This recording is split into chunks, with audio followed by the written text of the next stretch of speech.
The ballroom at Ashcombe Hall glittered with 1,000 candles, their flames reflected in crystal chandeliers that hung like frozen waterfalls from the vaulted ceiling. Ladies in silk gowns moved through the crowd like flowers in a cultivated garden, their laughter tinkling above the murmur of conversation and the distant strains of a violin quartet. Duke Magnus Montfort stood at the edge of the gathering, a glass of brandy in his hand, watching the spectacle with the detached interest of a man who had seen it all before. He was accustomed to being the center of attention wherever he went. At 32, Magnus possessed everything society valued: a dukedom that stretched across 3 counties, wealth that rivaled the crown's treasury, and the kind of austere handsomeness that made debutantes whisper behind their fans. His dark hair was swept back from a face all sharp angles and aristocratic lines, and his grey eyes held the cool assessment of someone who had never been denied anything in his life. Tonight, however, Magnus found himself uncharacteristically restless. The season had become tedious, the same conversations, the same transparent attempts by ambitious mothers to thrust their daughters into his path, the same predictable dance of courtship that always ended the same way.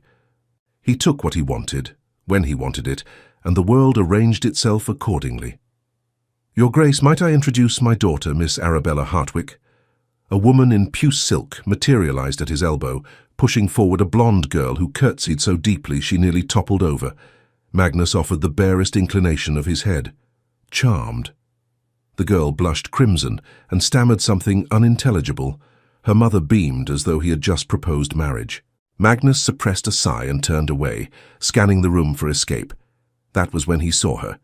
She stood near the terrace doors, half hidden by a marble column, and she was not looking at him.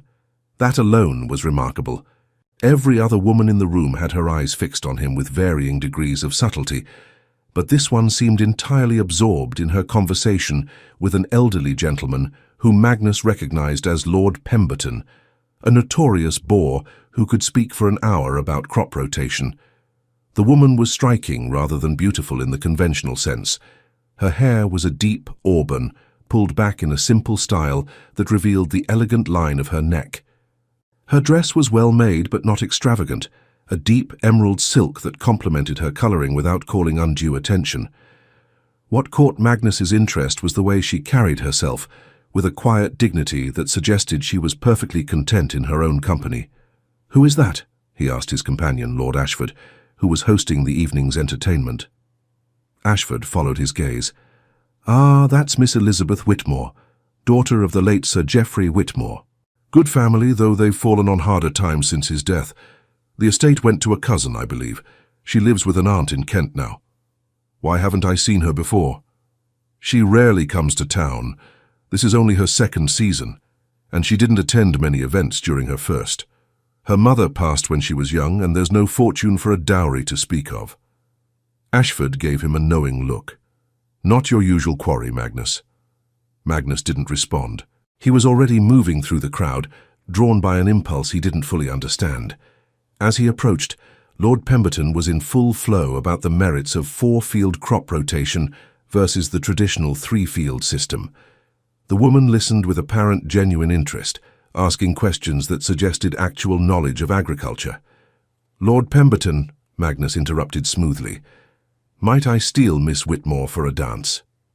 The elderly lord looked startled, then pleased. "Of course, Your Grace, of course." Elizabeth Whitmore turned to face him fully for the first time, and Magnus felt an unexpected jolt. Her eyes were the color of amber, intelligent and assessing. She didn't blush or simper or drop her gaze demurely. Instead, she regarded him with the calm appraisal one might give to an interesting painting in a gallery. "Miss Whitmore," he bowed, "would you do me the honor?" "I'm afraid I'm not dancing this evening, Your Grace." Her voice was low and musical, with a hint of something he couldn't quite identify. Amusement, perhaps. Magnus was so surprised he nearly laughed. No one refused him. Ever. "May I ask why not?" "I find dancing in crowds rather exhausting, and I was enjoying my conversation with Lord Pemberton immensely." She smiled at the old lord, who preened under her attention. "Then perhaps a turn on the terrace? The air is quite pleasant this evening." Elizabeth tilted her head slightly, considering. "Very well, Your Grace." A brief turn. They stepped out onto the stone terrace where lanterns cast pools of golden light among the shadows. Other couples strolled in pairs, but Magnus guided Elizabeth to a quieter corner overlooking the gardens. Below them, manicured lawns stretched into darkness, punctuated by the pale ghosts of marble statuary. "You don't care for dancing, Miss Whitmore, or simply not this evening?" Magnus asked, genuinely curious. "I enjoy dancing when the company is agreeable, and the purpose is pleasure rather than spectacle." She glanced back through the glass doors at the crowded ballroom. "These gatherings are often more about display than enjoyment." A cynic. How refreshing. "Not a cynic, Your Grace, a realist. There's a difference." Magnus found himself smiling despite himself. "And what do you think of what you see displayed here tonight?" "I think wealth and consequence create their own theatre, and most people are content to play their assigned roles." She looked at him directly. "Including you, I suspect." The boldness of it should have offended him. Instead, he felt intrigued. "You believe I'm playing a role? Aren't we all? You're playing the powerful duke who can have anything he desires. I'm playing the impoverished gentlewoman who should be grateful for your attention. But neither of us is particularly interested in our assigned parts, are we?" Magnus studied her face in the lantern light. There was no malice in her expression, only a kind of frank honesty that he found utterly novel. Most people told him what they thought he wanted to hear. This woman seemed determined to tell him the truth. "What would you prefer to be, Miss Whitmore, if not the impoverished gentlewoman?" "Simply myself, no performance required." Before he could respond, a new voice interrupted. "Elizabeth, there you are. Your aunt has been looking for you." A young woman appeared from the shadows, blonde and pretty in a conventional way, with worried eyes. Elizabeth's expression softened immediately. "Thank you, Caroline. Please tell Aunt Josephine I'll be in momentarily." She turned to Magnus. "Your Grace, may I introduce my cousin, Miss Caroline Fletcher? Caroline, this is the Duke of Montford." Caroline curtsied deeply, her cheeks flushing. "Your Grace." Magnus bowed perfunctorily, his attention still on Elizabeth. "Perhaps we might continue this conversation at another time, Miss Whitmore." "Perhaps?" She offered a slight smile that promised nothing. "Good evening, Your Grace." She swept back inside with her cousin, leaving Magnus alone on the terrace with an unfamiliar feeling gnawing at his chest. For the first time in years, someone had walked away from him by choice, and he found he wanted to follow. The following afternoon, Magnus called at the modest townhouse in Bloomsbury, where Elizabeth was staying with her aunt. The butler who answered the door looked surprised to see a ducal crest on the calling card, but showed him into a small, tastefully furnished drawing room. The house was neat and respectable, but clearly maintained on a limited budget. There were no fresh flowers, no extravagant furnishings, only comfortable, well-worn furniture that spoke of genteel poverty. Elizabeth entered a few minutes later, wearing a simple day dress of sprigged muslin. Her hair was pulled back in a loose knot, and she looked younger than she had the previous evening, though no less self-possessed. "Your Grace, this is unexpected." She didn't seem flustered by his appearance, merely curious. "I hope I'm not intruding. I wanted to continue our conversation from last night, about assigned roles in society's theatre. There was that hint of amusement again.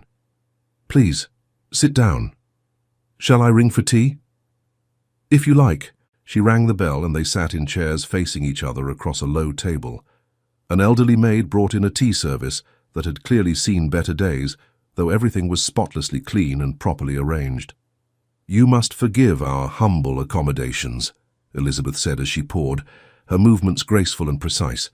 "My aunt's circumstances are modest, though she's been very generous in taking me in. There's nothing to forgive. I find the atmosphere here more genuine than many grand houses I've visited." Magnus accepted the cup she offered. "Tell me, Miss Whitmore, why did you return to London for another season if you find these gatherings so tedious?" She smiled slightly. "Because my aunt believes it's necessary and I owe her a great deal. She wishes to see me settled, as any guardian would.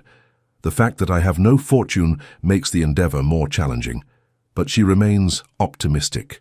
"You speak of marriage as though it were a business arrangement. Isn't it? Particularly for someone in my position. I have nothing to offer but a respectable name, and the ability to manage a household. Any man who married me would be doing so either out of genuine affection or because he values lineage over fortune. She sipped her tea calmly. Since genuine affection requires time and acquaintance to develop, I'm left with the prospect of becoming a poor relation in some gentleman's house, grateful for his condescension. The bitterness in her words was subtle but unmistakable. Magnus set down his cup. That seems a rather bleak outlook. Does it? I prefer to think of it as clear-eyed. I'm not one of those romantic girls who believes a handsome stranger will sweep her off her feet and solve all her problems. Life is rarely that accommodating. What if it could be? The words were out before Magnus fully considered them. What if I told you that I could solve your problems, as you put it, that you would never have to worry about fortune or security again? Elizabeth's amber eyes fixed on him with sudden intensity. Then I would ask what you want in return, Your Grace, because nothing in this world is truly free, least of all security offered by powerful men. The directness of it should have annoyed him. Instead, Magnus felt a rush of something that might have been respect. She wasn't going to make this easy, and he found he was glad of it. What do you think I want? I think you're accustomed to having everything you desire, and you've decided you want me. She didn't look away as she said it. The question is why? I'm neither the most beautiful nor the most accomplished woman in London. I have no fortune, no particular skills that would make me valuable as a wife. So why would the Duke of Montfort come calling? Magnus leaned back in his chair, studying her. Perhaps because you're the first woman I've met who speaks to me as though I were simply a man rather than a title. Is that what you want? To be seen as ordinary? No. But I want to be seen as something more than a collection of assets and privileges. He paused. You intrigue me, Miss Whitmore. You don't perform. You don't dissemble. That's rarer than you might think. And that intrigues you enough to come calling? Forgive me, Your Grace, but I find that difficult to believe. Believe what you like. I'm here because I want to know you better. Magnus stood, recognizing that he would get nowhere by pushing too hard. I'll be hosting a garden party at Ravenhall Court next week. I'd like you to attend. Your aunt and cousin are welcome as well, of course. Elizabeth remained seated, looking up at him. Why? Because I'm asking you to. That's not a reason, that's an exercise of power. Magnus felt a flash of irritation. What would you have me say? That I find you fascinating? That I've thought of nothing but our conversation since last night? Would you believe me if I said those things? No. She rose gracefully to her feet. But I appreciate the honesty of your frustration. Most men would simply expect compliance. I'm not most men. No, you're not. She moved to the door, clearly ending the interview. I'll consider your invitation, Your Grace. Thank you for calling. Magnus found himself being politely but firmly shown out. As his carriage pulled away from the modest townhouse, he realized he was smiling. Elizabeth Whitmore was proving to be far more interesting than he had anticipated, and for the first time in years, he felt genuinely challenged by something other than business or politics. He wanted her, not just as a passing fancy or a brief diversion, but as something permanent. The realization should have disturbed him, but instead he felt energized. He would have her as his duchess, and she would come to him willingly. All he had to do was prove to her that he was worth having. The difficulty he was beginning to suspect was that Elizabeth Whitmore had no interest in being had. The garden party at Ravenhall Court drew half of fashionable London. Magnus's estate in Surrey was one of the finest in England, with grounds designed by Capability Brown, and gardens that were famous throughout the realm. The day dawned clear and warm, perfect weather for outdoor entertainment, and by noon the lawns were dotted with elegantly dressed guests strolling among the flower beds and gathering under white silk pavilions. Magnus stood on the terrace, scanning the crowd. He had sent the invitation to Elizabeth's aunt, but he had no way of knowing whether they would attend. His steward approached with a question about the refreshments, and Magnus answered absently, his attention still on the arrivals. Then he saw her. Elizabeth walked beside her aunt, a stout woman in an elaborate bonnet, with Cousin Caroline trailing behind. Elizabeth wore a pale yellow dress that seemed to capture sunlight, and her hair was arranged in soft curls that framed her face. She looked around at the assembled company with that same calm assessment he remembered. neither awed nor intimidated by the grandeur surrounding her. Magnus descended the terrace steps and made his way toward them. Several people tried to intercept him, but he brushed past with barely a word, his focus entirely on Elizabeth. "Mrs. Fletcher," he bowed to the aunt first. "How good of you to come. Miss Fletcher and Miss Whitmore." He let his gaze linger on Elizabeth. "I'm delighted you accepted my invitation." Elizabeth's aunt tittered nervously, clearly overwhelmed by the Duke's personal attention. "Your Grace, how very kind of you to invite us. What magnificent gardens. Simply magnificent. Thank you. Perhaps you and Miss Fletcher would enjoy viewing the rose garden. It's at its peak just now. I can have one of the servants show you the way." The aunt looked uncertain, glancing at Elizabeth, but Caroline spoke up. "Oh yes, Mama, I've heard the roses here are incomparable." Magnus signalled to a footman, who appeared immediately to guide Mrs. Fletcher and Caroline away. Elizabeth watched them go with a slight smile. "Subtle, Your Grace." "I thought so." Magnus offered his arm. "Will you walk with me?" After a moment's hesitation, Elizabeth placed her hand lightly on his sleeve. They walked away from the main gathering, following a gravel path that wound between towering hedges toward a more secluded part of the garden. "You've created quite a stir," Elizabeth observed. "Half the ladies here are watching us with expressions of pure envy." "Let them watch. I have no interest in them. Because they're all playing their assigned roles, and you've grown bored with the performance?" Magnus smiled. "You remember our conversation?" "I remember everything, Your Grace. It's one of my less charming qualities, or so I've been told." They emerged into a walled garden where a fountain played at the center of a courtyard surrounded by stone benches. Ancient wisteria climbed the walls, its purple blooms cascading like waterfalls. The space felt removed from the bustle of the party, peaceful and private. "This is lovely," Elizabeth said, genuine warmth in her voice. "Does anyone else know about this spot?" "A few, but it's far enough from the main gardens that most guests never venture here." Magnus led her to a bench near the fountain. "I wanted to speak with you away from prying eyes." Elizabeth sat down, arranging her skirts. "About what?" "About my intentions." Magnus remained standing, looking down at her. "I think you know by now that I'm pursuing you, Miss Whitmore." "Yes, I've gathered that. What I don't understand is why you're bothering when I've given you no encouragement. Haven't you? You accepted my invitation today. Because my aunt was in raptures about it and I couldn't disappoint her, not because I particularly wished to come." Magnus felt that flash of irritation again. Every other woman would have been thrilled by his attention. Elizabeth treated it as an inconvenience. "What would it take to earn your encouragement?" "That depends on what you're seeking, Your Grace.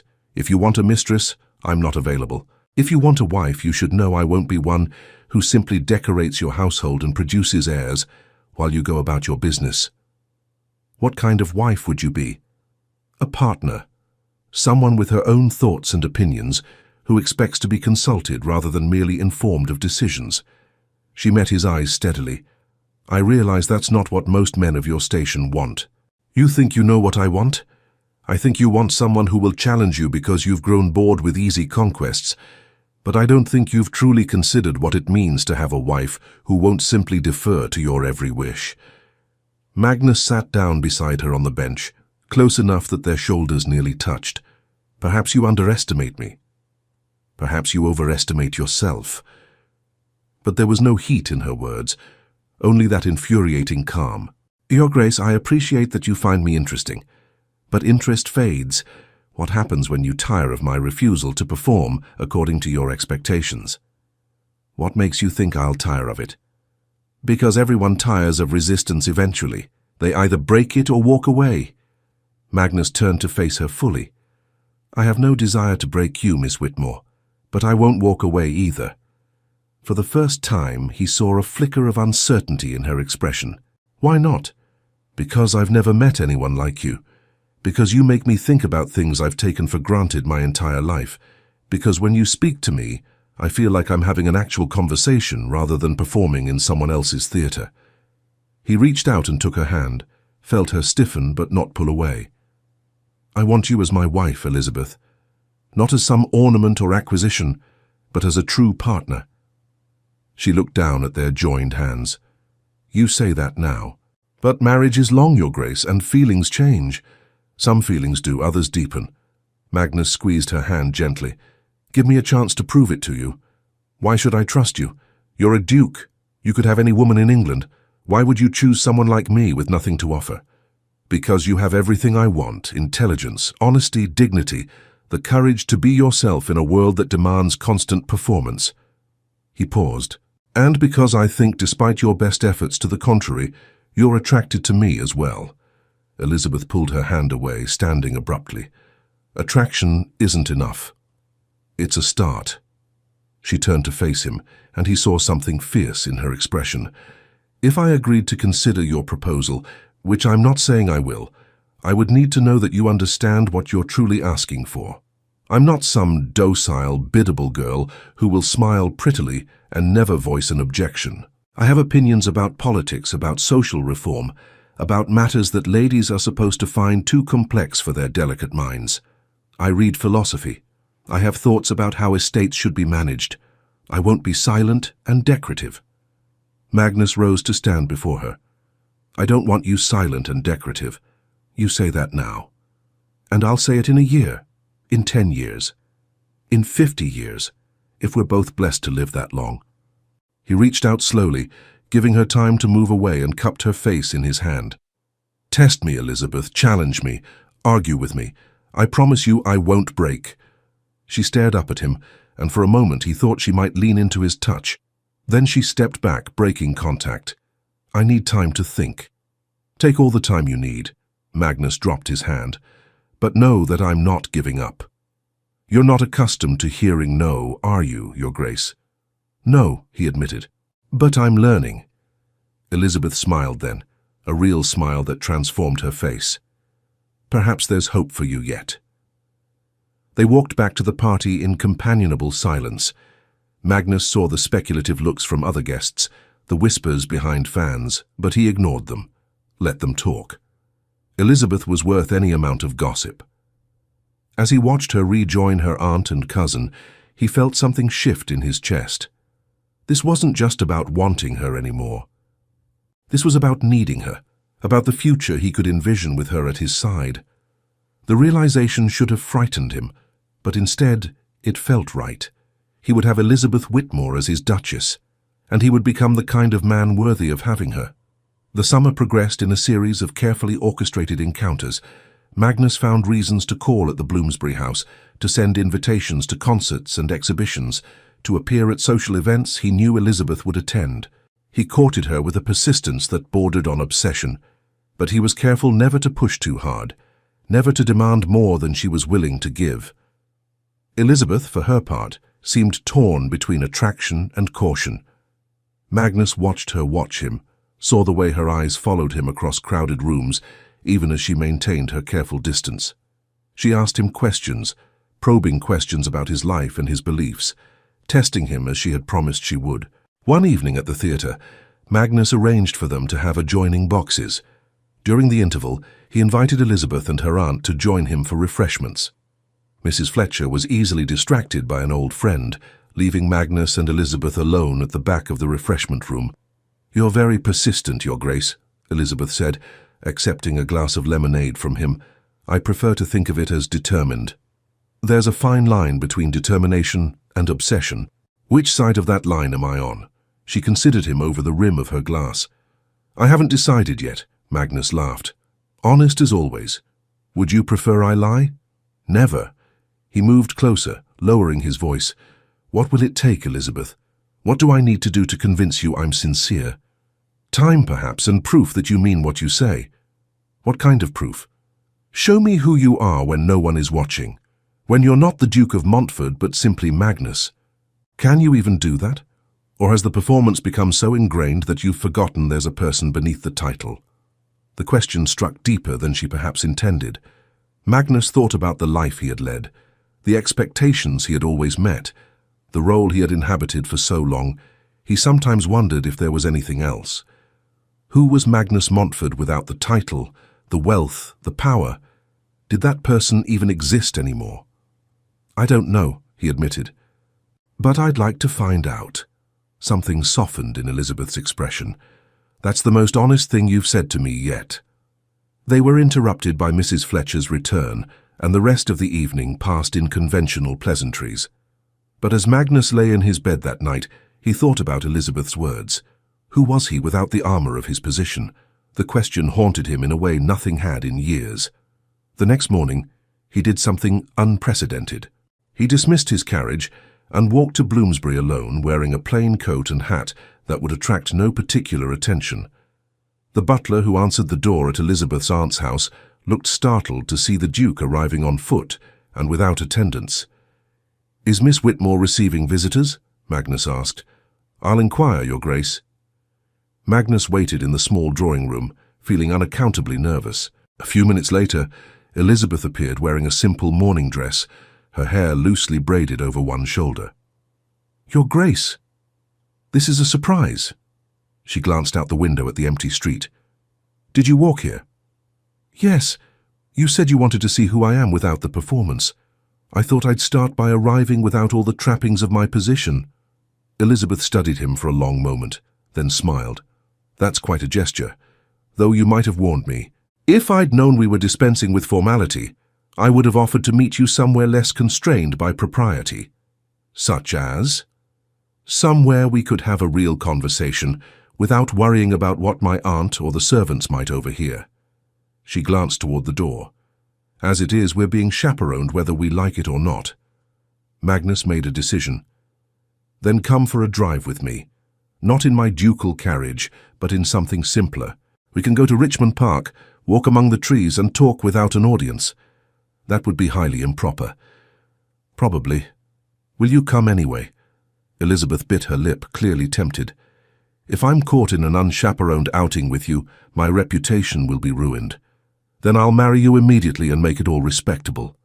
"That's not funny. I'm not joking." Magnus stepped closer. "I'm offering you a choice, Elizabeth. Stay here in this constrained proper world where we can never have a real conversation, or take a risk with me. Show me you're as brave as you claim to be." "You're manipulating me." "Yes. Is it working?" She laughed despite herself. "Unfortunately, yes. Give me 10 minutes to change and leave a note for my aunt." Magnus waited, his heart beating faster than it should. This was reckless, improper, exactly the kind of behavior that could create a scandal. But he didn't care. He needed to break through Elizabeth's walls, and conventional courtship wasn't going to accomplish that. When Elizabeth reappeared wearing a walking dress and bonnet, they left together. Magnus had arranged for a simple curricle to be waiting around the corner, the kind any gentleman might drive rather than the elaborate carriage with the ducal crest. They drove through the streets of London and out toward Richmond, the morning sun warm on their faces. "I haven't done anything like this in years," Elizabeth confessed as they left the city behind, "just taken off on an impulse without planning every detail." "Why not?" "Because impulse is a luxury I can't afford. Every decision I make has consequences, particularly when I have so little margin for error." Magnus guided the horses onto a quieter road. "What would you do if you could afford impulse? If you had no constraints, no expectations to meet?" Elizabeth was quiet for a moment. "I'd travel. Not to fashionable places necessarily, but to interesting ones. I'd like to see the ancient ruins in Greece, the libraries of Alexandria, the markets of Constantinople. I'd want to learn languages, to meet people whose lives are nothing like mine." She glanced at him. "That must sound terribly improper to you." "It sounds wonderful." "Really? Most men would be horrified by the idea of their wife wanting to go anywhere other than Bath or Brighton." "I'm not most men, remember?" Magnus pulled the curricle to a stop near the entrance to the park. "What if I told you that, as my wife, you could do all of those things, that I would take you to Greece, to Egypt, to anywhere you wanted to go? I'd ask what you want in return." Magnus climbed down and came around to help her descend. "Your company, your conversation, your partnership in building a life together." They walked into the park, following a path that wound between ancient oak trees. The day was beautiful, the air scented with grass and wildflowers, and for the first time in his adult life Magnus felt completely free of the weight of his title. "Tell me about yourself," Elizabeth said as they walked. "Not the Duke of Montfort, but Magnus. Who are you when you're not performing?" "Honestly, I'm not sure I know anymore."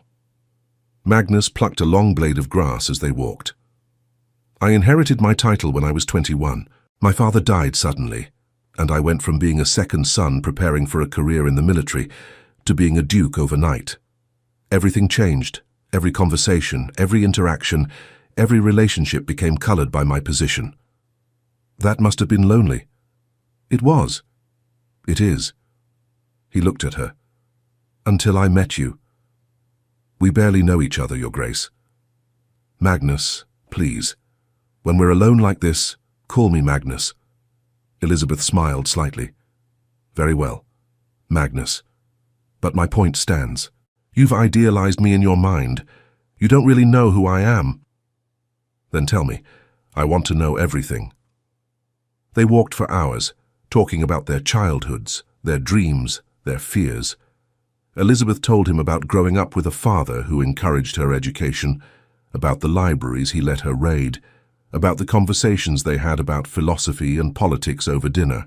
She told him about her mother's death, about the financial reversals that followed her father's passing, about the difficulty of maintaining dignity in reduced circumstances.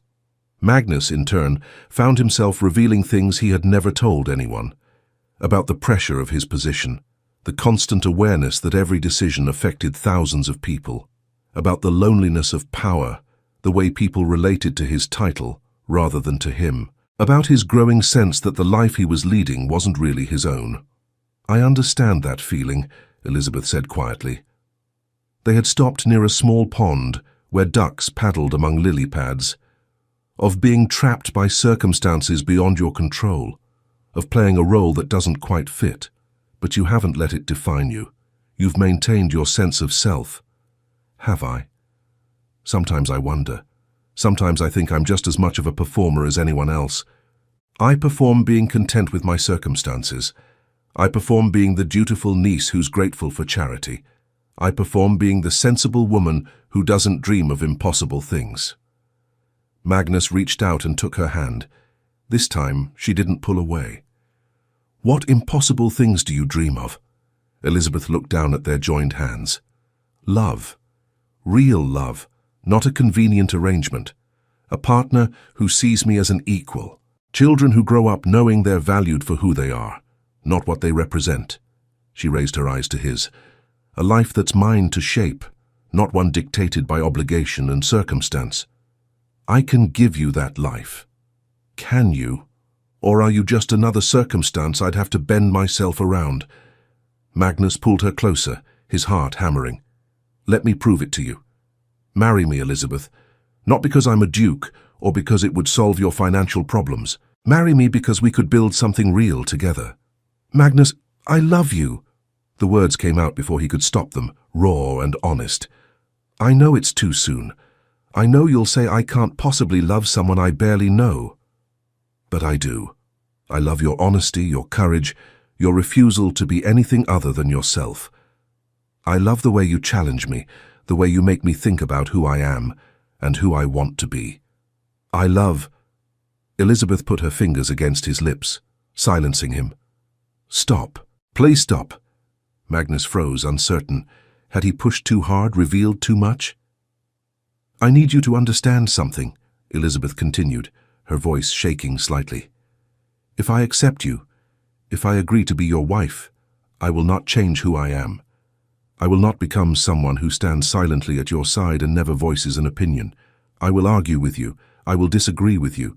I will challenge your decisions and demand to be heard. I know, that's what I want." "Do you really?" "Because wanting an equal partner and actually living with one are very different things.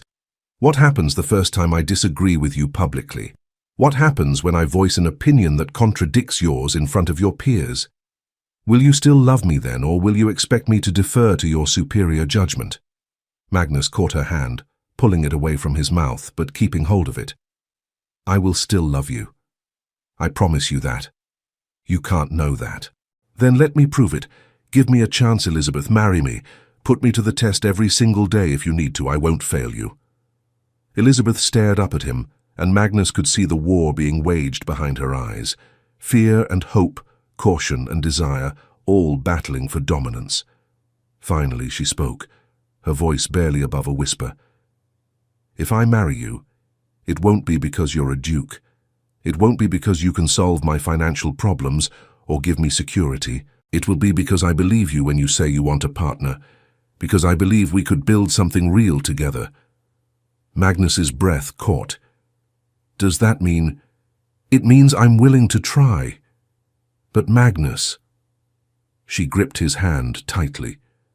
"If you ever make me regret this, if you ever treat me as anything less than your equal, I will leave. I don't care about scandal or propriety. I will not spend my life being diminished." "You won't have to, I swear it." Magnus pulled her into his arms, feeling her initial stiffness gradually melt as she relaxed against him. "You won't regret this, Elizabeth. I'll spend every day proving I'm worthy of your trust." She pulled back slightly to look up at him. "Then yes, I'll marry you." Magnus kissed her then, pouring all his hope and determination into the gesture. It was gentle at first, almost tentative, as though he feared she might vanish if he pressed too hard. But Elizabeth responded, her hands coming up to rest against his chest, and the kiss deepened into something that promised years of passion and partnership to come. When they finally drew apart, both breathless, Magnus rested his forehead against hers. "I'll obtain a special license. We can be married within the week." "No." Elizabeth stepped back, though she kept hold of his hand. "We'll do this properly. Announce our engagement. Allow for a respectable period. Plan a wedding. I won't have people saying I trapped you or that you acted rashly." Magnus wanted to argue, wanted to bind her to him immediately before she could change her mind. But he recognized the wisdom in her words. "Very well. But I'm telling everyone who will listen that we're engaged. I'm not giving you a chance to reconsider." "I won't reconsider." She smiled, and it was the first truly open, unguarded smile he had seen from her. "Though I reserve the right to make your life difficult in the meantime, I wouldn't have it any other way." They returned to London that afternoon, properly chaperoned by the setting sun and the crowded roads. When Magnus delivered Elizabeth back to her aunt's house, Mrs. Fletcher took one look at their faces and burst into tears of joy. Caroline embraced her cousin with genuine happiness, and Magnus found himself welcomed into their small family with an enthusiasm that touched him more than he expected. The announcement of their engagement caused a sensation. The Duke of Montfort, one of the most eligible bachelors in England, had chosen a woman with no fortune and no particular connections. The gossips couldn't make sense of it, and speculation ran rampant. Some said Elizabeth must have compromised him somehow. Others suggested he had gone mad. A few romantic souls whispered that it must be a love match, though they were largely drowned out by the cynics. Magnus ignored all of it. He was too busy discovering what it meant to have a fiancée who was nothing like what he had expected. Elizabeth refused to let him shower her with expensive gifts. When he tried to present her with a diamond necklace that had belonged to his mother, she handed it back. "I'll wear it when we're married, if you wish. But I won't accept lavish gifts before then. People will say you're trying to buy me." "I don't care what people say." "I do. My reputation may not be worth much, but it's mine, and I won't have it sullied." Magnus learned to ask her opinion on matters concerning his estates. The first time he did so, showing her the books for one of his properties, she studied them carefully before pointing out inefficiencies in the management system that he had never noticed.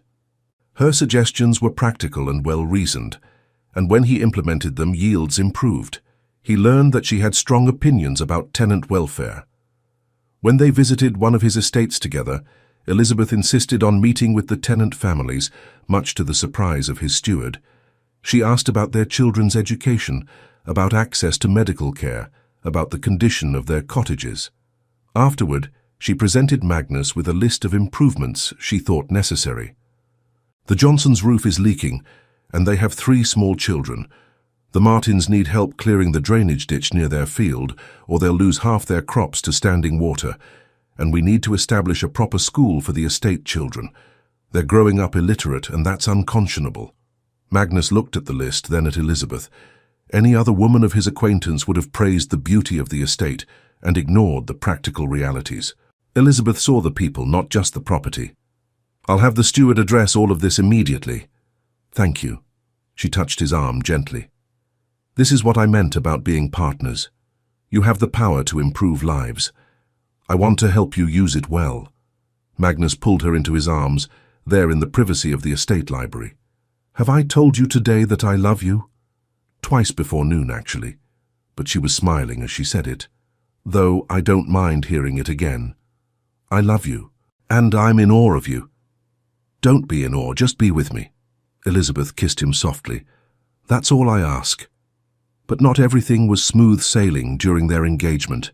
They had their first serious argument 3 weeks before the wedding, over a matter that seemed trivial on the surface but revealed deeper tensions. Magnus had arranged a dinner party at his London residence to introduce Elizabeth to some of his closest friends and political associates. The evening had been going well until the conversation turned to the question of parliamentary reform. One of Magnus's colleagues, Lord Devonshire, made a dismissive comment about extending voting rights to more of the population. "It would be chaos," Devonshire declared. "The common man hasn't the education or temperament for political decision-making. Better to leave such matters to those qualified to handle them." Magnus noticed Elizabeth's expression tighten, but before he could speak she responded, "I find that argument rather circular, Lord Devonshire. You say the common man lacks education, yet who controls access to education? The same men who claim the uneducated shouldn't have a voice. It's a convenient way to maintain power while claiming to protect the people from their own inadequacy." The table went silent. Devonshire's face reddened. "Miss Whitmore, I hardly think you understand the complexities involved in matters of state." "Don't I? Perhaps you should explain them to me then. Use small words, since I'm just a woman and couldn't possibly grasp the intricacies of political philosophy." Magnus felt torn between amusement at Elizabeth's sharp wit and concern about offending his friends. "Elizabeth, perhaps we should discuss this another time." She turned to him, her amber eyes flashing. "Why? Because it's inappropriate for women to express political opinions? Or because I'm disagreeing with your friend? Because this is a dinner party, not a parliamentary debate. So I should smile prettily and change the subject to something more suitable for feminine conversation." Elizabeth set down her fork with deliberate care. "Forgive me, Your Grace. I thought you wanted a partner, not an ornament." She rose from the table, inclined her head to the assembled guests, and left the room. Magnus sat frozen, aware that every eye was on him. Devonshire cleared his throat awkwardly. "Well, your fiancée certainly has spirit." "Yes, she does." Magnus threw down his napkin and stood. "If you'll excuse me." He found Elizabeth in the library, standing by the window with her arms crossed. She didn't turn when he entered. "You wanted me to be silent." Her voice was tight with anger and hurt. "No, I wanted you to show some restraint." Magnus closed the door behind him. "Devonshire is an old friend. You embarrassed him." "He embarrassed himself with his narrow-minded views." She whirled to face him. "And you let him. You sat there and said nothing while he dismissed half the population as too stupid to deserve a voice. It was a dinner party, Elizabeth. Not every conversation requires a battle. For you, perhaps. You have all the rights and privileges anyone could want. You've never had to fight to be heard, to be taken seriously. I have. Every single day of my life." Magnus felt his own temper rising. "I understand that, but you can't alienate every person who disagrees with you." "I wasn't alienating him. I was having a discussion, or trying to until you suggested I needed to be quiet." "I didn't say that. You implied it. You told me this wasn't the time or place, which is just another way of saying women should keep their opinions to themselves." Magnus ran a hand through his hair, frustrated. "That's not what I meant." "Then what did you mean?" Elizabeth stepped closer, her voice shaking. "Because from where I'm standing it looked like you were choosing your friend's comfort over my right to speak." The words hit Magnus like a physical blow. Was that what he had done? He thought about the moment at the table, about his instinct to smooth over the conflict, to maintain social harmony. Had he been protecting Devonshire's feelings at Elizabeth's expense? "I'm sorry," The words came out rough. "You're right. I should have supported you." Elizabeth stared at him, clearly not expecting the capitulation. "What?" "I said you're right. I was worried about appearances, about what my friends would think. I didn't consider how it would feel to you, being dismissed and then having me suggest you should be silent." Magnus moved closer. "I promised you a partnership. That means standing with you, even when it's uncomfortable."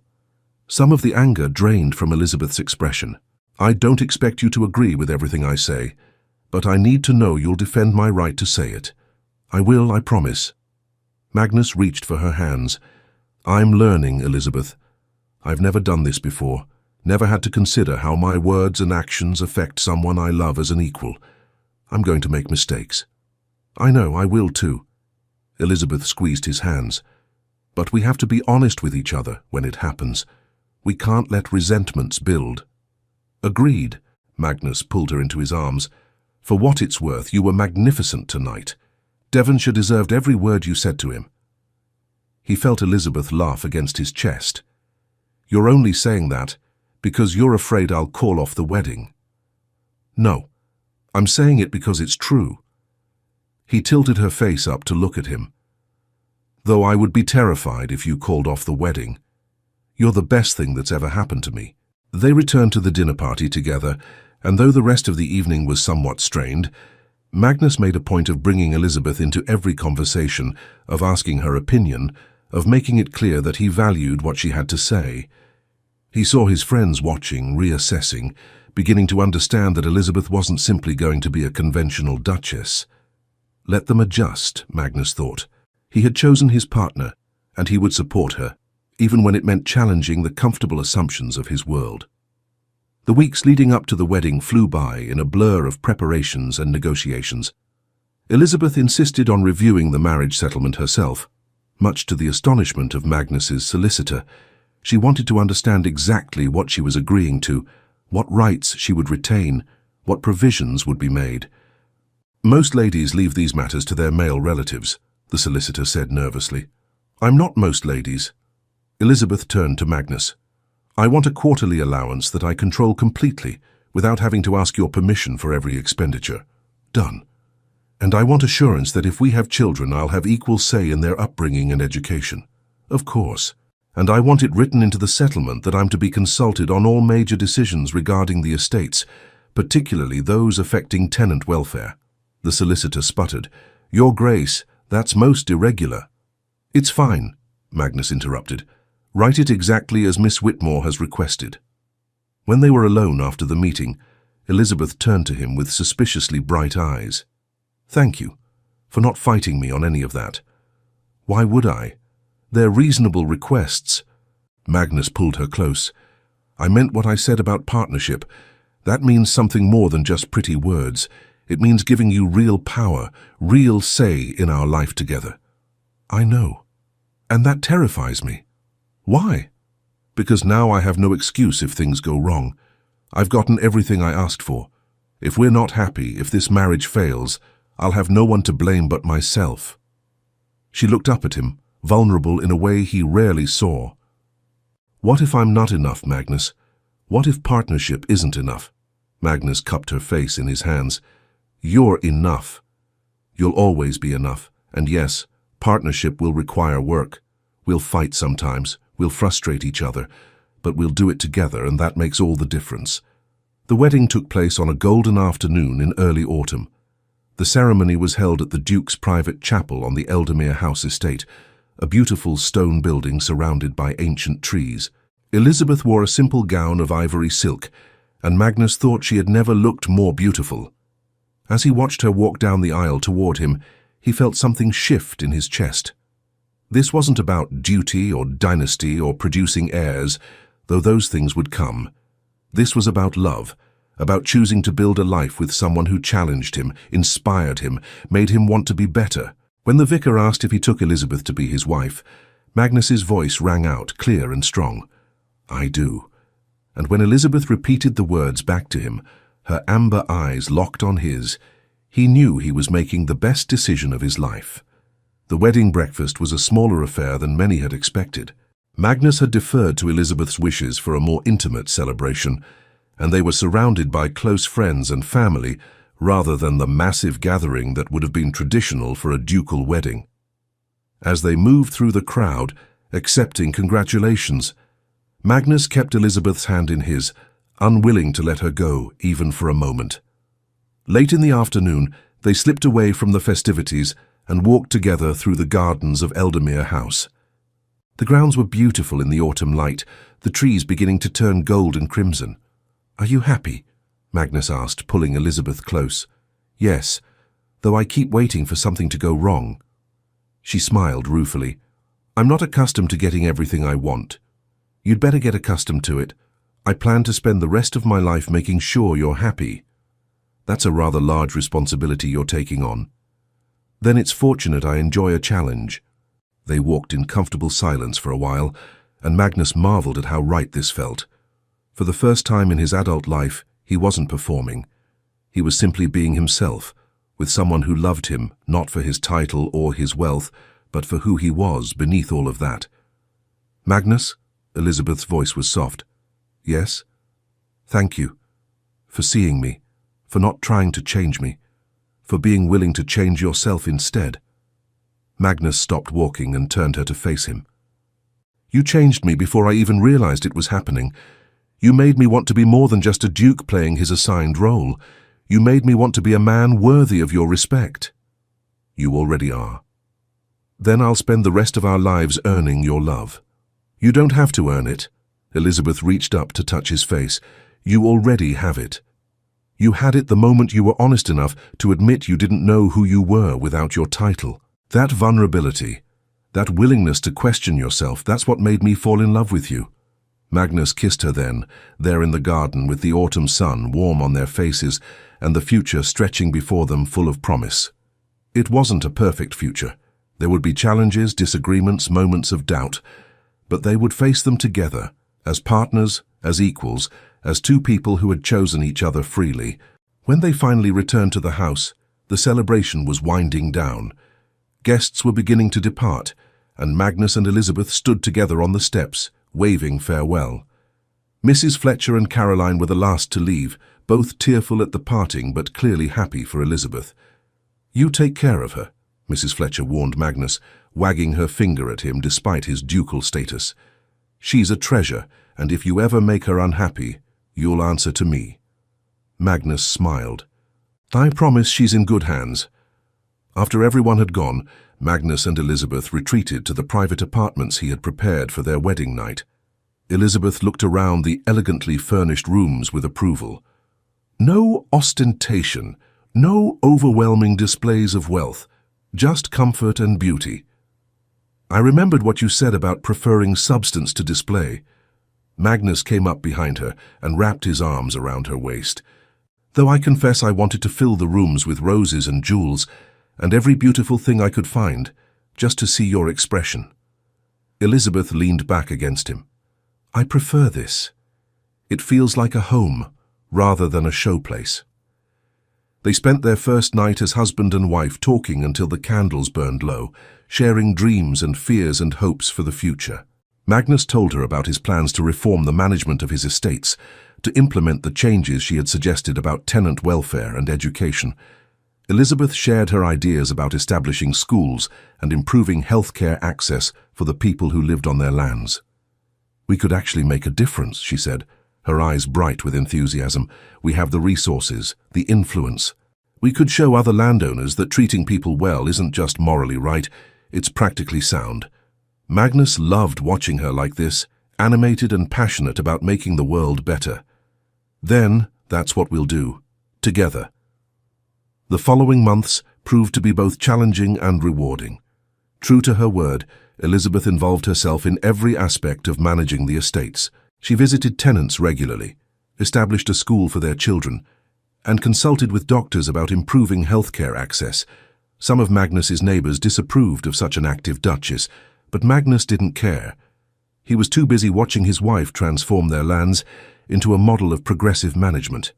Their first serious test came when Magnus was invited to speak before Parliament on agricultural reform. The night before the speech, he showed Elizabeth his prepared remarks. She read through them carefully, then looked up with a frown. "These are good points, but you're being too cautious. You're trying not to offend anyone, and in the process, you're not saying anything meaningful." Magnus felt defensive. "I have to maintain relationships with these men. I can't alienate them." "Why not? If they're wrong, why does their comfort matter more than the truth?" "Because that's how politics works, Elizabeth. You have to build alliances, maintain goodwill. Or you could lead. You could say what needs to be said and trust that the right people will follow." They argued for an hour, their voices rising as they debated the merits of pragmatism versus principle. Finally, Magnus threw up his hands in frustration. "You don't understand how these things work." "Don't I? Or do I understand all too well, and you don't like hearing it?" Magnus stalked to the window, staring out at the night. He wanted to be angry with her, to insist she was wrong. But as he stood there, he realized she was right. He was being cautious, trying to please everyone, and in the process, saying nothing of substance. He turned back to find Elizabeth watching him with a mixture of concern and determination. "Help me," he said finally. "Help me make this speech something that matters." They worked together until dawn, rewriting the speech to be bolder, more direct, unafraid to challenge the status quo. When Magnus delivered it the next day, it caused an uproar. Some members of Parliament were furious, but others approached him afterward to express support, to say they had been waiting for someone with the courage to speak plainly. That night, Magnus found Elizabeth in their private sitting room, reading by the fire. "You were right," he said, settling into the chair beside her. "About the speech. About everything." Elizabeth marked her place in the book and set it aside. "Was it very terrible?" "Actually, it was rather liberating.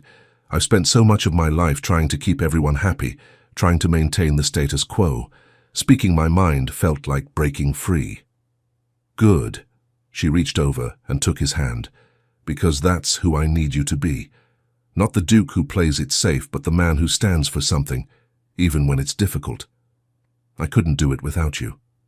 "Yes, you could, but I'm glad you don't have to." As their first year of marriage progressed, Magnus and Elizabeth settled into a rhythm that worked for them. They didn't always agree.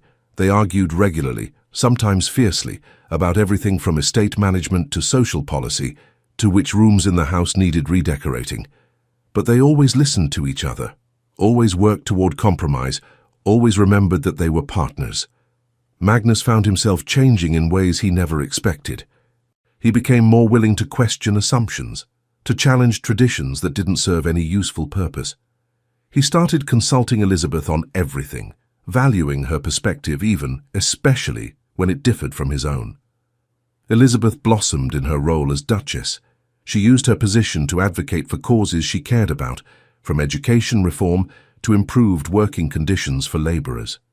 Some members of society disapproved of such an outspoken Duchess, but others were inspired by her example. One evening, as they dressed for dinner, Magnus watched Elizabeth in the mirror as she arranged her hair. She caught his eye and smiled. "What are you thinking about?" "About how you've transformed my life, about how I can't imagine existing without you." "That's rather intense for a Tuesday evening." But she was pleased, he could tell. Magnus came up behind her, wrapping his arms around her waist. "Do you remember when I told you millions of women would kneel at my feet?" "I do. You were terribly arrogant." "I was, but you saw through it. You challenged me to be more than just power and privilege." He met her eyes in the mirror. "I thought I wanted someone who would kneel, but what I needed was someone who would stand beside me, someone who would refuse to be diminished, who would demand that I rise to meet her rather than expecting her to shrink to fit my expectations." Elizabeth turned in his arms. "And what if I told you that sometimes I still want to kneel, not in submission, but in love? Because being your equal doesn't mean we can't be vulnerable with each other, doesn't mean we can't show softness and need." Magnus understood what she was saying.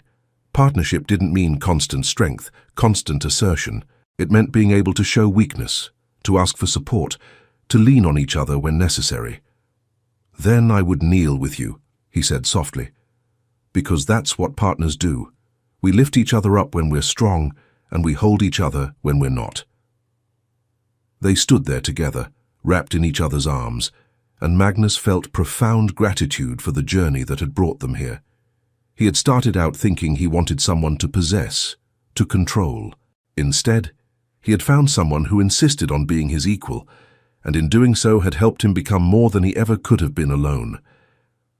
The seasons turned, and Magnus and Elizabeth built a life together that was nothing like what either of them had expected, but everything they needed. They traveled as Elizabeth had always dreamed of doing, spending months exploring ancient ruins and foreign cities. They continued their work on the estates, implementing reforms that improved the lives of hundreds of families. They hosted gatherings where ideas were debated freely, where women's voices were welcomed and valued. And through it all, they loved each other. Not with the easy, uncomplicated love of fairy tales, but with the deep, tested love of two people who had chosen each other consciously, who had worked through conflicts and emerged stronger, who had learned that partnership meant more than romance. It meant respect, trust, and the willingness to change.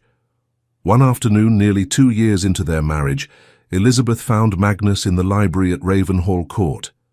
He was working through estate accounts, but he looked up with a smile when she entered. "I have something to tell you," she said, a slight smile playing at the corners of her mouth. Magnus set down his pen, giving her his full attention. "What is it?" "We're going to have a baby." For a moment, Magnus couldn't speak.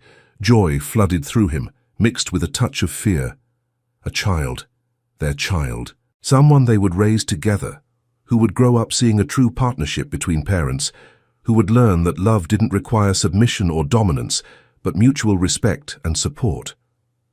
He crossed the room in 3 strides and pulled Elizabeth into his arms. "Are you certain?" "Yes. The doctor confirmed it this morning." Magnus held her close, feeling her heart beating against his. "I hope they have your courage, your integrity, your refusal to be anything other than yourself. And I hope they have your willingness to change, your capacity for growth, the strength to admit when you're wrong and the humility to learn from it." They stood together in the quiet library, planning the future for the child who would carry forward the values they had built their marriage upon. Magnus thought about the man he had been when he first met Elizabeth, arrogant and certain of his power over the world. That man would hardly recognize who he had become, someone softer in some ways, stronger in others, fundamentally transformed by love. "Thank you," he said quietly. "For what?" "For refusing to kneel, for demanding that I be worthy of you, for teaching me that real strength isn't about power over others, but the courage to be vulnerable, to admit need, to build something together rather than simply taking what you want." Elizabeth pulled back to look up at him, her amber eyes warm. "You were always worthy, Magnus. You just needed someone to help you see it. Someone who loved you enough to challenge you rather than simply accepting you as you were." And there, in the library where they had spent so many hours planning their life together, Magnus Montford understood the truth that Elizabeth had tried to tell him from the very beginning. Love wasn't about one person kneeling before another. It was about 2 people standing together, equal in strength and vulnerability, building a partnership that elevated both. He had thought he wanted someone to worship him. Instead, he had found someone who demanded he be his best self.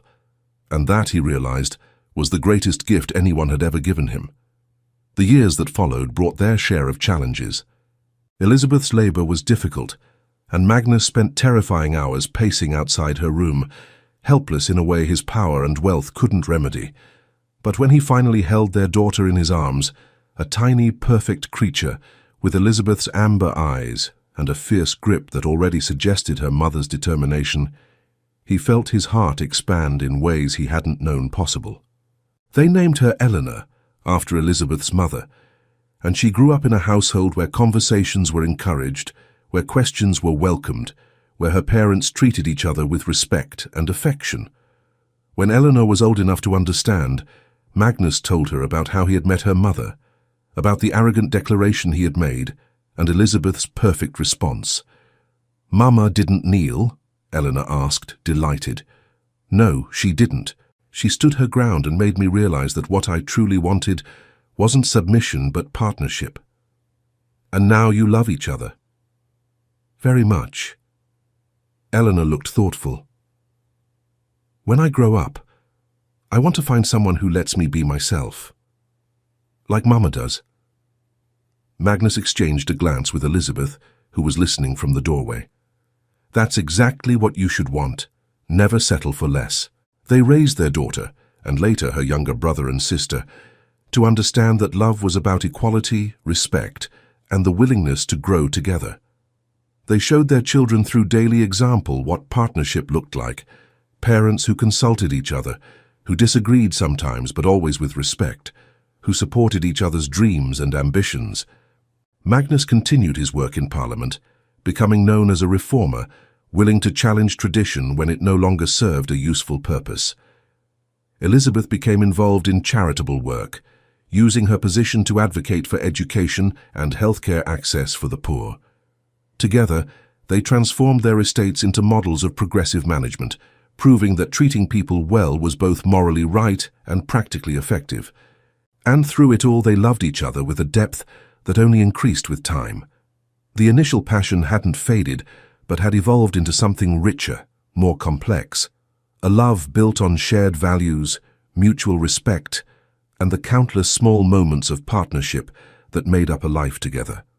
On their 10th wedding anniversary, Magnus and Elizabeth returned to the garden at Eldermere House, where they had walked on their wedding day. The trees were golden again with autumn, and the air carried the same warm softness he remembered.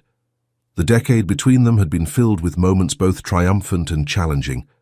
There had been the winter when illness swept through the estate, and Elizabeth had worked tirelessly alongside the physicians, ignoring Magnus's concerns for her own health. He had watched her move from cottage to cottage, bringing medicine and comfort, her determination unwavering even as exhaustion shadowed her eyes. In those dark weeks, Magnus had learned what true courage looked like, and it wore his wife's face. There had been the parliamentary battle over education reform, when Magnus had proposed legislation to establish free schools for children of all classes. The opposition had been fierce, the personal attacks vicious. Elizabeth had stood beside him through it all, attending every session she was permitted to witness, hosting dinners where they rallied support, writing letters to influential allies.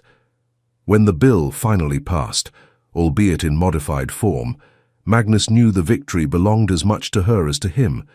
They had weathered personal sorrows too, the loss of Elizabeth's aunt, who had passed peacefully in her sleep, leaving Elizabeth grieving for the woman who had been more mother than guardian. Magnus had held his wife through those dark nights, offering silent comfort when words failed, learning that sometimes love meant simply being present in pain. There had been moments of pure joy as well. The first time Eleanor had read a complete book by herself, her face glowing with pride. The afternoon when their son Thomas had declared he wanted to be a doctor so he could help people like Mama did. The evening their youngest, Catherine, had asked why all children couldn't go to school, and they had spent hours discussing social inequality and what they could do to address it. Through all of it, Magnus and Elizabeth had grown together, their partnership deepening with each challenge overcome, each victory celebrated, each ordinary moment shared. They had learned each other's rhythms, understood each other's silences, developed a shorthand communication that needed no words. A glance across a crowded room could convey volumes. A touch of hands could offer reassurance or share amusement or provide comfort. Magnus had discovered that marriage wasn't a static state, but an ongoing journey of discovery. Each year revealed new facets of Elizabeth's character, new depths to her strength and compassion. She surprised him still, challenged him still, made him think and grow and become more than he had been. The woman walking beside him now was both the Elizabeth he had married and someone transformed by the years between, enriched by experience, deepened by motherhood, strengthened by the battles they had fought together. "Do you have any regrets?" Magnus asked, holding Elizabeth's hand as they walked the familiar paths. "Not a single one, though I imagine you do." "Why would you think that?" "Because I'm not an easy wife. I argue with you. I challenge your decisions. I refuse to simply go along with whatever you want." Magnus stopped walking and turned to face her. After 10 years of marriage, she was more beautiful to him than ever. There were tiny lines at the corners of her eyes now, evidence of years of laughter and thought. Her auburn hair was threaded with a few silver strands, and her amber eyes still held the same intelligence and determination that had first captured his attention. "Those aren't reasons for regret," he said. "They're reasons for gratitude. You've made me a better man, Elizabeth, a better duke, a better father, a better human being. You taught me that real strength isn't about dominance, but about having the courage to be vulnerable, to admit mistakes, to grow and change. You taught me some things too," Elizabeth said softly. "You taught me that it's possible to be loved without losing myself. That partnership doesn't mean surrendering who I am, but finding someone who values exactly that. You gave me freedom by refusing to cage me." Magnus pulled her close, breathing in the familiar scent of her hair. "I love you, just as much as I did the day we married. More, actually, because now I know the reality of you, not just the promise. And I love you, for who you were, for who you've become, for who we are together." They stood there in the garden, two people who had found each other against the odds, who had built something real and lasting through choice and effort and love. Magnus thought about the man he had been, standing in that ballroom making arrogant declarations about power and submission. That man seemed like a stranger now. Elizabeth had been right to refuse him, to demand more, to insist he become worthy of her. In doing so, she had given him the greatest gift imaginable, the chance to become his best self, to build a life of meaning and purpose, to understand that real love wasn't about one person kneeling before another, but about two people standing together, equal and strong. "What are you thinking about?" Elizabeth asked, looking up at him. "About how grateful I am that you said, 'Then what are you waiting for?'" Magnus smiled. "Those words changed my life. They changed both our lives, because they forced you to answer the question, what was I waiting for? And the answer was someone who wouldn't kneel, someone who would demand I be better, do better, love better. And I found her. We found each other." Elizabeth kissed him softly, "and we built something neither of us could have created alone."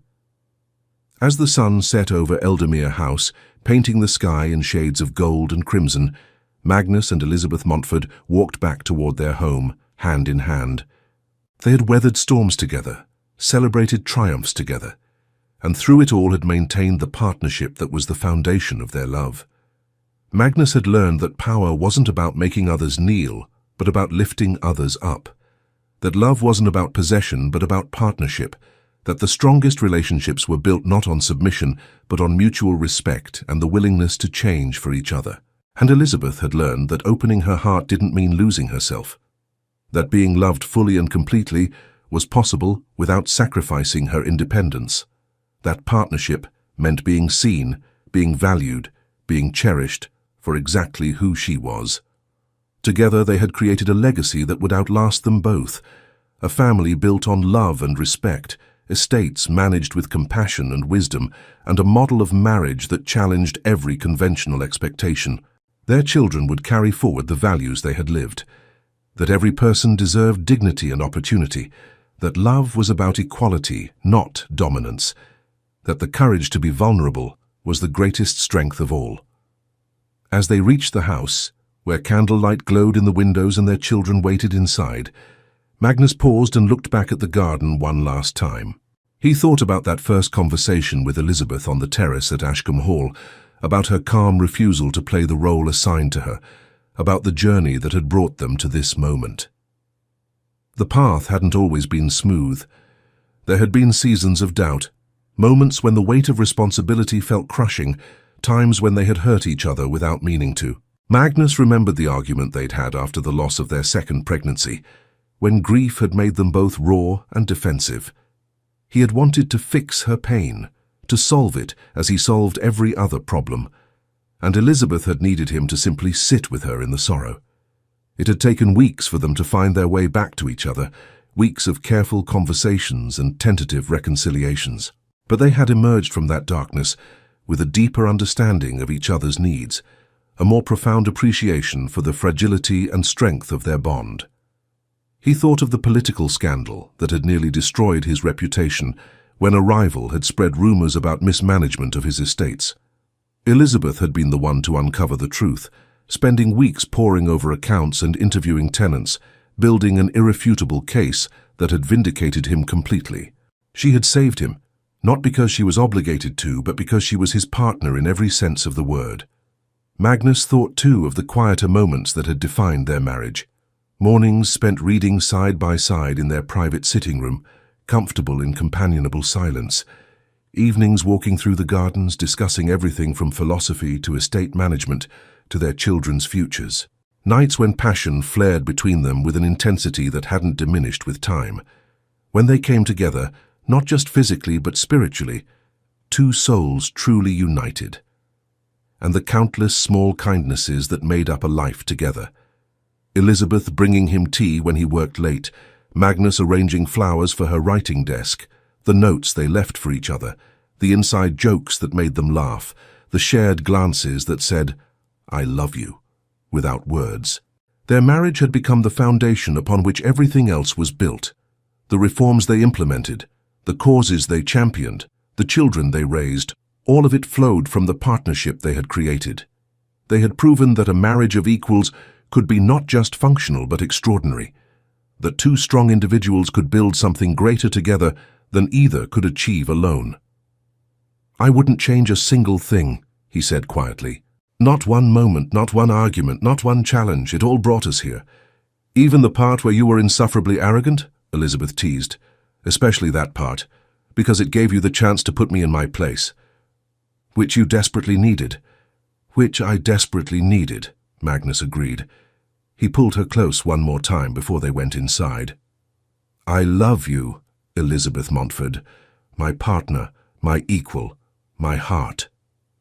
"And I love you, Magnus Montford, the man who learned to kneel not in submission but in love, the man who proved that real strength means choosing partnership over power." They went inside together, toward the warmth and light of home, toward their children and the life they had built, toward a future that was theirs to shape together. And in that moment, Magnus understood completely what Elizabeth had known from the beginning, that the truest love, the deepest partnership, the most meaningful life, came not from having someone kneel at your feet, but from standing side by side with someone who refused to kneel, someone who demanded you be your best self, someone who loved you, not for your power, but for your humanity. That was the real gift Elizabeth had given him, not her submission, but her strength, not her compliance, but her challenge, not the performance of love, but the reality of it, messy, difficult, transformative, and absolutely worth every moment. And so they lived, loved, argued, laughed, raised their children, changed their world in small but meaningful ways, and proved every day that the greatest power in the world wasn't the power to make others kneel, but the courage to stand together, equal and unafraid, building something that would last long after they were gone. Dear friends and listeners, if this story of love, partnership, and transformation touched your heart, we would be deeply grateful if you could help us share it with others. Please take a moment to subscribe to Echoes of Romance, leave a comment sharing your thoughts about Magnus and Elizabeth's journey, and give us a thumbs up if their story moved you. Don't forget to activate your notifications so you won't miss our next tale of love that challenges conventions and celebrates the courage to be truly yourself. Your support means the world to us, and it helps us continue bringing you stories of romance that inspire, challenge, and remind us that true love is built on respect, equality, and the willingness to grow together. Thank you for listening, and until next time, may you find a love that demands you be your best self. With gratitude, Echoes of Romance.